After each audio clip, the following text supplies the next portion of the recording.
আমাদের একটা বাইন্ডিংস আছে, আমরা চাইলেও আসলে পারি না। সবাই তো তার পছন্দ করে না এবং তার বই কিনছেও না। সে যা লিখেছে বা সে যা ভাবতে পারছিল সেটা অন্যরা পারেনি। মানুষের যে চিন্তাধারাটা সেটা কখনো একটা গণ্ডির মধ্যে বেঁধে দেওয়া যায় না। বাংলাদেশ থেকে তসলিমা নাসরিনটা ব্যান্ড। মানুষের মধ্যে এক ধরনের ভীতি তৈরি হয়েছে, যার জন্য রিস্ক নিতে চায় না। সব বই তো নিষিদ্ধ না, এটাকে তো বাধা দেওয়ার কিছু নাই। আমার জীবনের যে কথা সেটা যেন আমি কোথাও গিয়ে খুঁজে পাই ওনার লেখাতে।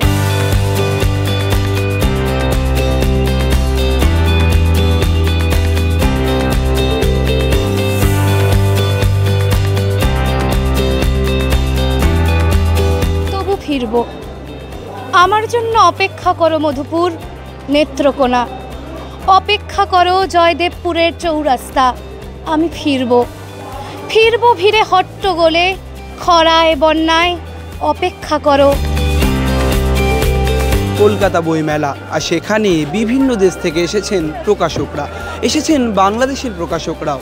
প্রায় ৪৫টা প্রকাশনী হাউস থেকে তারা এসেছেন বইয়ের সম্ভার নিয়ে, কিন্তু কোথাও নেই তসলিমা নাসরিনের বই। তিনি বাংলাদেশ থেকে নিষিদ্ধ, অনেকে বলেন তিনি বিতর্কিত লেখিকা, সেই কারণেই তার বই রাখতে নাকি ভয় পাচ্ছেন তারা।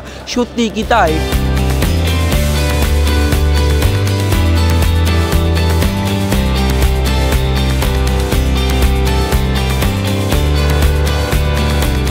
মানুষ আসে নিশ্চয়ই, আপনারা সবাই আপনাকে এসে খুঁজছেন লোকজন তসলিমার বই আছে কিনা? অনেক খুঁজছে। কি বলছে এসে? তসলিমার বই আছে কিনা, তসলিমা নাসরিন দিতে পারছি না। হ্যাঁ, আমরা চাই প্রকাশ করতে, আসলেই চাই। এখন যেটা আসলে তসলিমা বাংলাদেশে ব্যান্ড, এখন সরকার ব্যান্ড করছে, বা হচ্ছে এটা পাবলিকেশন বোর্ডের বিষয়। এখন এটা আমরা চাইলেও তো আসলে পারি না।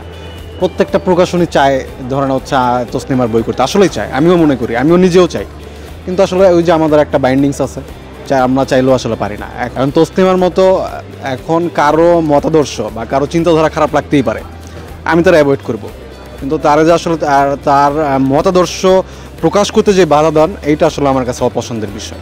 এখন আমি এটার প্রতিবাদ করতে যেয়ে যদি ধরুন আমার সমস্যা হবে, এটা কিছু না। আমি যদি কারো চিন্তাধারা দাবায় রাখতে চাই, তাহলে ওইটা আসলে না মগজের উন্নয়ন হবে, না দেশের উন্নয়ন হবে।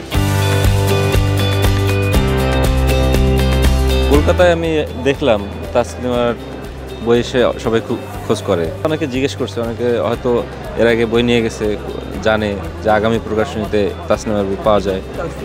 বই বিক্রি হ্যাঁ, ভালো যাচ্ছে। ভয় লাগে না বাংলাদেশের পাবলিশার আপনারা? না, ভয়ের কি আছে, ভয় কেন লাগবে? নিষিদ্ধ বাংলাদেশে ওনার বই তো আর নিষিদ্ধ না, সব বই তো আর নিষিদ্ধ না। আমরা করছি অলমোস্ট সবই চাই, কিন্তু আমাদের এই যে শ্রেষ্ঠ কবিতা ছিল একটা, ওটা শেষ হয়ে গেছে অলরেডি। অলরেডি শেষ হয়ে গেছে। 10 কপি করেছিল, সব 10 কপি করেছিল, শ্রেষ্ঠ কবিতা শেষ। আরো চাইছেন লোকজন, চাচ্ছে, কিন্তু আমরা দিতে পারছি না, কারণ আমাদের তসলিমা নাসরিনের বই চাইছেন, আপনারা দিতে পারছেন না। কিছু বই দিতে পারতেছি না, কারণ আমরা শ্রেষ্ঠ কবিতা নিয়ে আসছিলাম, সেটা সব শেষ। আরও কিছু বই আছে, এগুলো আশা করি চলে যাবে।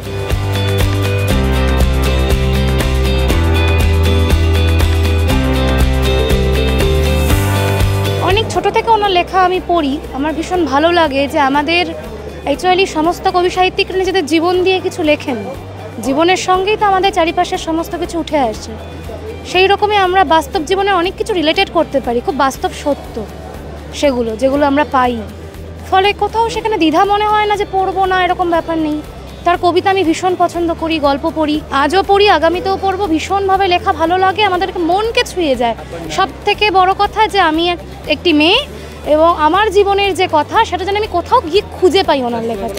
সংগ্রাম করে যে বেঁচে ওঠা বা বেঁচে যে চালিয়ে যাওয়া সংগ্রাম, জীবন সংগ্রাম, সেটা তসলিমাকে দেখে আমরা বুঝতে পারি বা শিখতে পারি যে কাকে বলে এগিয়ে যাওয়া জীবন সংগ্রাম বা সব কিছু। এটা একটা দুর্ভাগ্যজনক, আর কিছুই নাই, কি বলবো। কারণ সেই দেশে তাদের যে গণ্ডি, তাদের দেখুন শিক্ষা বা বই বা মানুষের যে চিন্তাধারাটা, সেটা কখনো একটা গণ্ডির মধ্যে বেঁধে দেওয়া যায় না। সেটাকে বলতে গেলে দিনের পর দিন চলে যাবে, কিন্তু সেটাকে আমরা ধরে রাখতে হয়।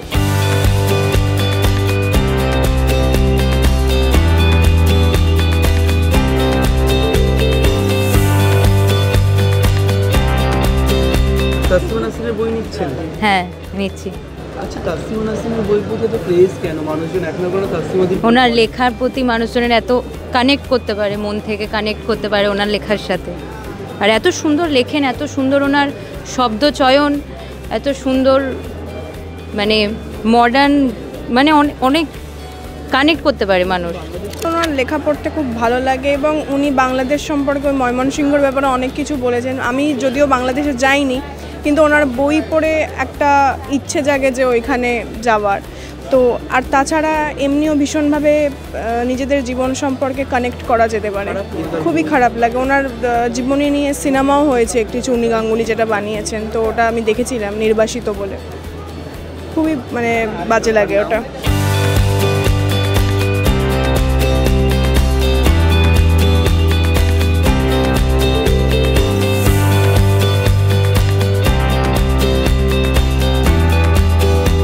সব লেখকের বই তো সব জায়গায় থেকে প্রকাশ হয় না। তসলিমা নাসরিনের যে আগে প্রকাশনা ছিল, এখন আগামী প্রকাশনীর থেকে সব বই প্রকাশ হয়। বইয়ে কোনো বাধাবাধকতা নাই, বই তো যে কেউ প্রকাশ করতে পারে, তার সাথে যে যোগাযোগ রাখে তারাই করে আর কি প্রকাশটা।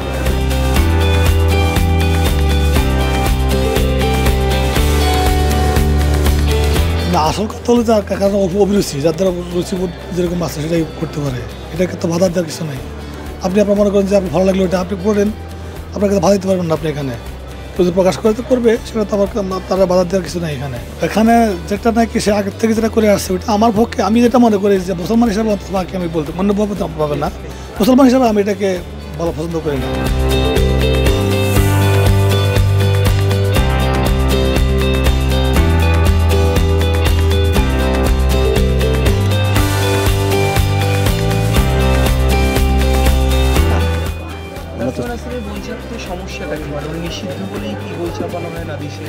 জি, এরকম কিছু আছে। উনি কেন বিতর্কিতভাবে আমরা বিতর্কিত কোনো জিনিস আমরা আমাদের কোম্পানি থেকে কোনো বের হয় না। যারা এই ধরনের মানে ওই কোয়ালিটি, তারা ওই ধরনের বই খুঁজে, ঠিক আছে। মানে তার যে ভক্তরা আছে, ঠিক আছে, তার যে ভক্তরা আছে তার ভক্তরাই কিনছে, কিন্তু সবাই তো তার পছন্দ করে না এবং তার বই কিনছেও না। সীমিত কিছু লোকজন তাকে খুঁজছে, সবাই সব ধরনের বইয়ের, কারণ তার যে পাঠক এটা ভিন্ন টাইপের।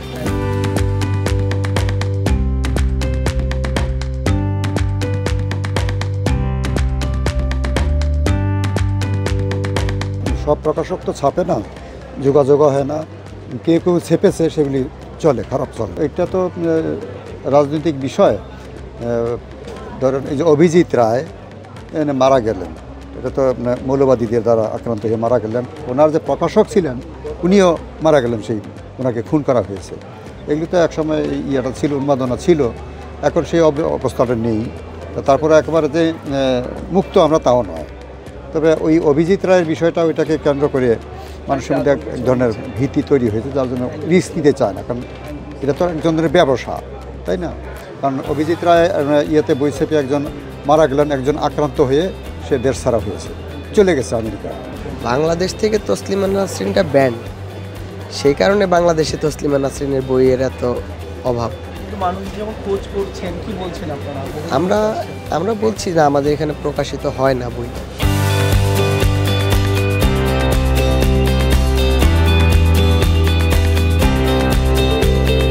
কি বলবেন একজন শিল্পী হিসেবে, একজন শিল্পীর জন্য? এটা ভালো কথা, কারণ সে যা লিখেছে বা সে যা ভাবতে পারছিল সেটা অন্যরা পারেনি।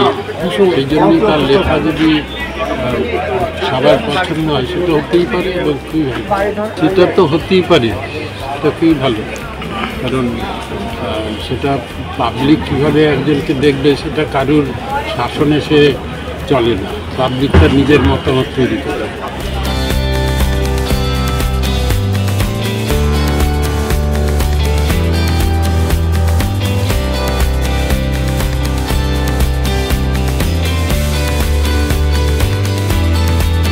দুঃখের কাহিনী তো অনেক, কিন্তু সবথেকে বেশি আমি যেটা বলতে চাই যে এক তো হচ্ছে বাংলাদেশে ওনার বই প্রায় নেই, কেউ বেশি পাইরেটেড এডিশন অনেক পাওয়া যায়। দ্বিতীয়ত হচ্ছে যে আমাদের ভারতীয় যেসব প্রকাশনরা যারা ওনার বই আগে পাবলিশ করতো, তারাও এখন কিরকম কোনো কারণে একদম মানে একটা যেন উনি মানে আর যেন লেখেনই না, এমনই এমনই একটা ভাব দেখায়। বড় বড় কথা বলছি, ছোটোখাটো পাবলিশাররা আছে, কিন্তু তাই জন্য এখন তাসলিমা অনুবাদ করে অনেক জায়গায় লিখছেন। ইংরেজিতে ওনার বই বিক্রি হচ্ছে, হিন্দিতে বিক্রি হচ্ছে, কিন্তু বাংলাতে বিক্রি হচ্ছে না। এখন এটার কারণ কি? এটাতে কত রকমের আমাদের একটা বিকৃত মানসিকতা পশ্চিমবঙ্গেও আছে, বাংলাদেশেও আছে, এটারই একটা উদাহরণ। তো আমি যদি বলতে চাই তাহলে আমি বললাম তুমি এসো আমার সঙ্গে, ও বেচারা আসতে পারে না। একাধিক লেখকের মধ্যেও সবচেয়ে বেশি যাকে খুঁজে বেড়াচ্ছেন পাঠকরা তিনি এখনও তাসলিমা নাসরিন। ক্যামেরায় শুভজিৎ মুখোপাধ্যায়ের সঙ্গে রমেন দাস, সংবাদ প্রতিদিন .in।